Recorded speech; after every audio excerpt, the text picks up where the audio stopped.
यशस्वी उद्योजकच्या या भागात आपले मनपूर्वक स्वागत। नवीन विषय, नवीन आशय आणि एक नवीन सक्सेस स्टोरी। दिवाळी म्हटलं की आपल्या डोळ्यासमोर एकच गोष्ट येते, ती म्हणजे फराळ। पण हाच फराळ दिवाळीपुरता मर्यादित न ठेवता वर्षभर पुरवणाऱ्या रुचिरा फूड्सची आजची ही सक्सेस स्टोरी। पुण्यातील भांडारकर रोड येथे 1977 मध्ये सासऱ्यांनी सुरू केलेल्या रुचिरा फूड्स या कंपनीला यशस्वीरित्या चालवणाऱ्या ज्योती मेंदरगी सुरुवातीच्या काळात फक्त ताज्या खाद्यपदार्थांची ते विक्री करत होते। नंतर हळूहळू व्यवसायाचा व्याप वाढत गेला तसं वेगवेगळ्या प्रकारचे चिवडे, लाडू, शेव, शंकरपाळ्या, चिक्की, चकली यांचे मॅन्युफॅक्चरिंग सुरू केले। बेकरी आयटम्स मध्ये बिस्किट, खारी, टोस्ट यांचं देखील मॅन्युफॅक्चरिंग होतं। कर्वेनगर येथील मॅन्युफॅक्चरिंग प्लांटवर 2 मदतनीसांच्या मदतीनं ज्योती मेंदरगी स्वतःच्या देखरेखीखाली प्रोडक्ट्स तयार करून घेतात। मॅन्युफॅक्चर केलेले प्रोडक्ट्स भांडारकर रोड येथील रुचिरा स्नॅक सेंटर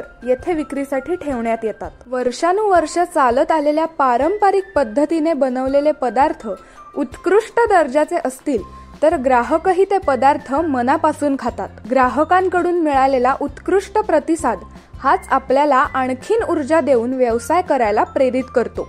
तसं सांगायचं म्हटलं ना तर दिवाळीचा जो व्यवसाय आहे तो खरा आमचा हे असतो सीझनल। आम्हाला म्हणजे जे प्रोडक्शन जे आमचा फायदा आहे तो फक्त सीझनल आहे। म्हणजे दिवाळी, आता संक्रांत, क्रिसमस, गणपती आले की आमचे मोदक चालू होतात।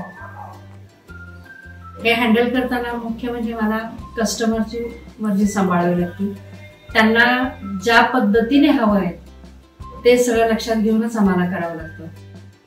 जरी आम्ही बाहेर बघितलं की हे असं नाही असं बनवायचं, पण आमच्या कस्टमरला जी टेस्ट आणि जे हे झालेलं आहे, पटलेलं आहे, त्या पद्धतीनेच आम्हाला बनवावं लागतं। आपण जर आपल्या प्रोडक्टचा दर्जा व्यवस्थित जपला तर ग्राहकही आपल्याला चांगला प्रतिसाद देऊन व्यवसाय आणखीन पुढे नेण्यास मदत करतात। आणि हेच ज्योती मेंदरगी यांच्या रुचिरा स्नॅक सेंटर ह्या व्यवसायावरून सिद्ध होते। आजच्या यशस्वी उद्योजकच्या या भागात आपण इथेच थांबूयात।